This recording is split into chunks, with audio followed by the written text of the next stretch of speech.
Okay, so today I'm going to talk to all of you about facial recognition under the context of, is digital transformation the new norm?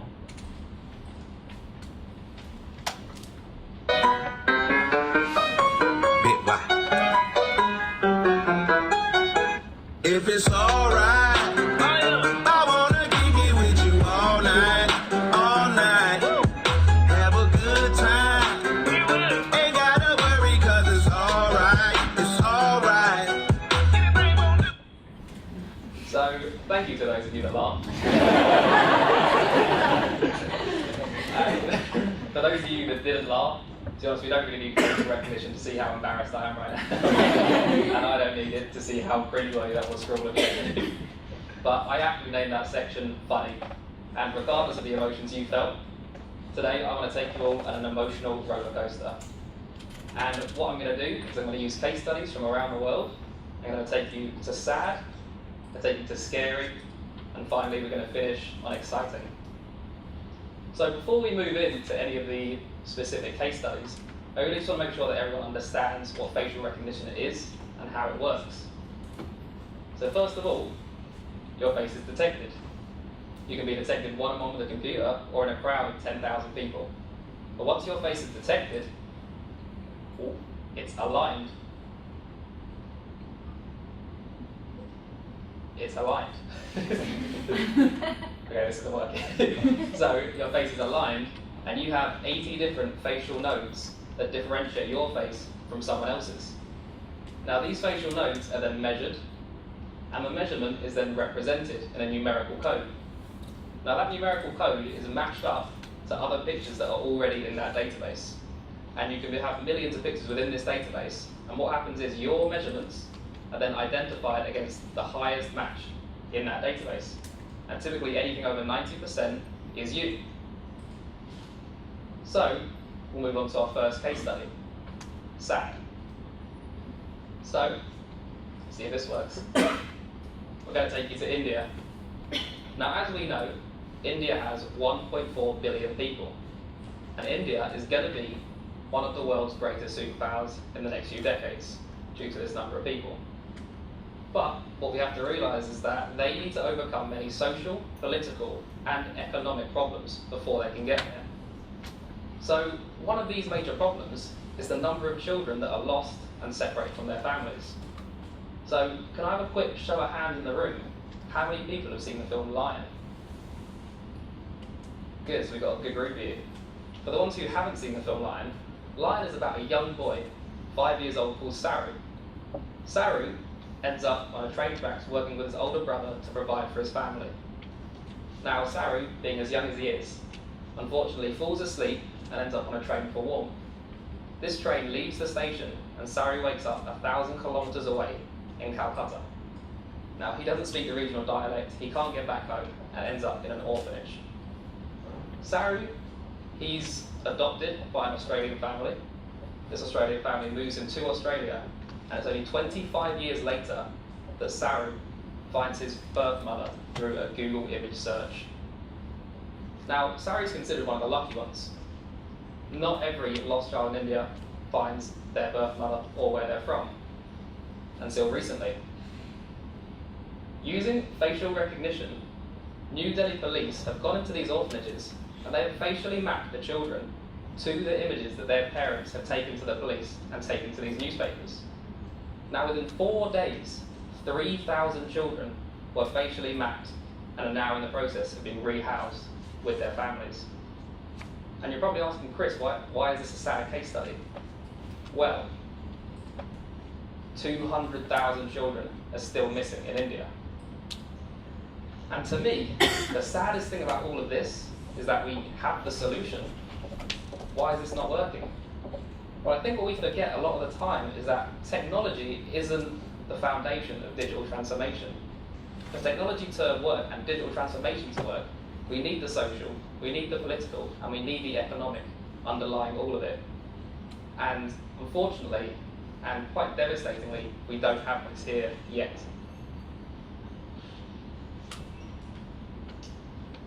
So now I'm going to take us to scary. And scary, well, I'm going to move us to America, because, of course. And I'm going to tell you the story of a man called Midnight. Now, Midnight is, of course, a code name, and Midnight is a drug dealer.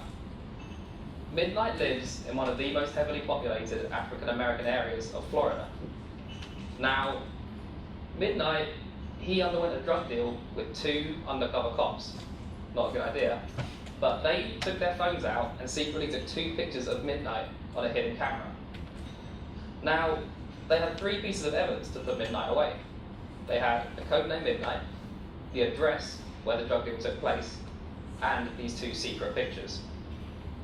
Now, what do? You use the new technology of facial recognition to put him away. And who they found was a man named Willie Lynch. Willie Lynch graduated from high school. He's seen as an up-and-comer in the community, a really intelligent young boy.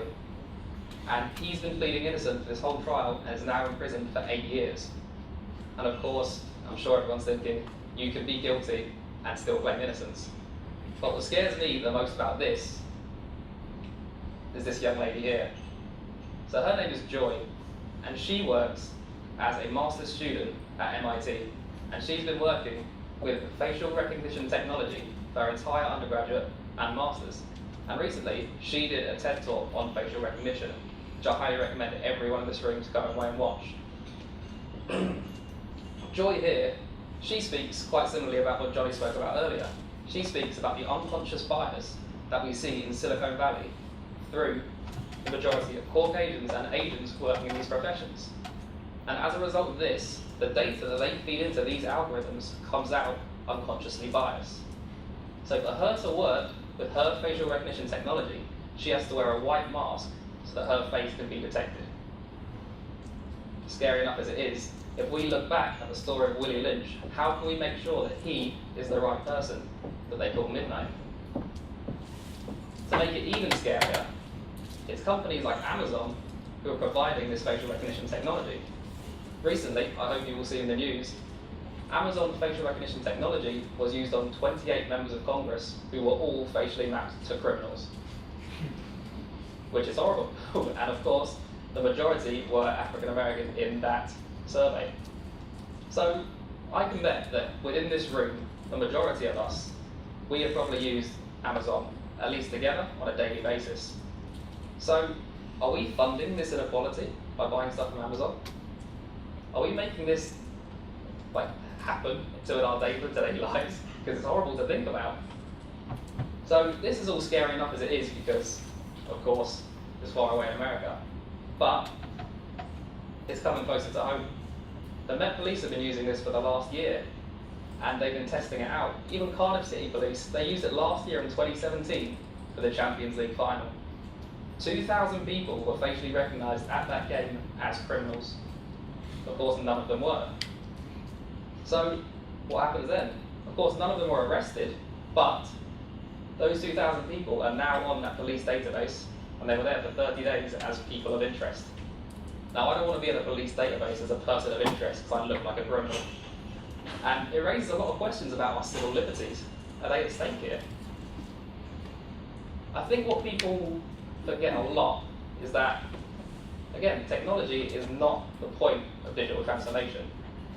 We need to have the buy-in from everyone in our community. We need to have the buy-in of everyone in this room to make sure that digital transformation actually happens. And once again, we don't have that here. And I can tell that I have sucked the energy out of the entire room. And it is not all doom and gloom when it comes to facial recognition. There are a lot of exciting things that are going to happen now and in the future. So let's look at health. There's an app on your phone right now, which I tried to download, but it's only for professional medical people. I didn't get far in it. But you can map your face. The morphology of your face when you have a disease can be matched to people who have had that disease in the past and have a similar morphology.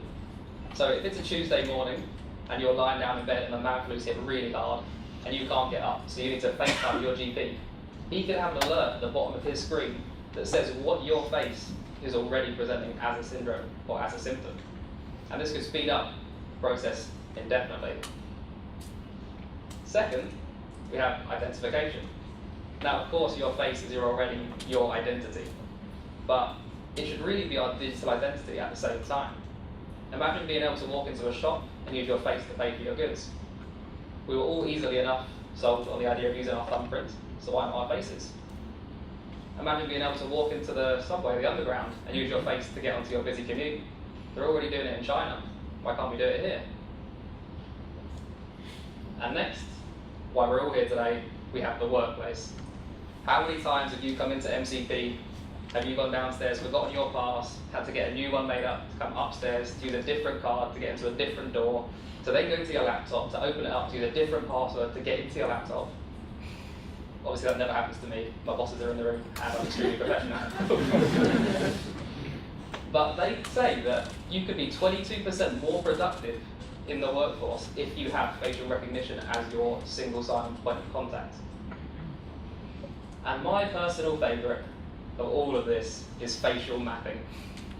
So having a database of all of those faces already somewhere, you can facially map yourself and see who within that database you look most like.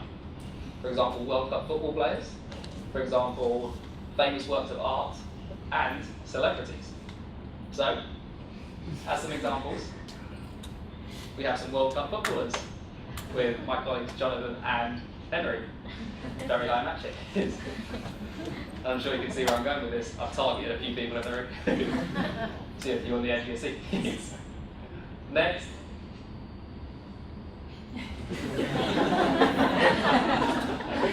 Our CEO and my mentor, Kat Dutt. And the next one is my personal favourite. Not only, some might say, has it mapped the face of this person, but also maps their personality. I can see you looking at me. Others might not say this.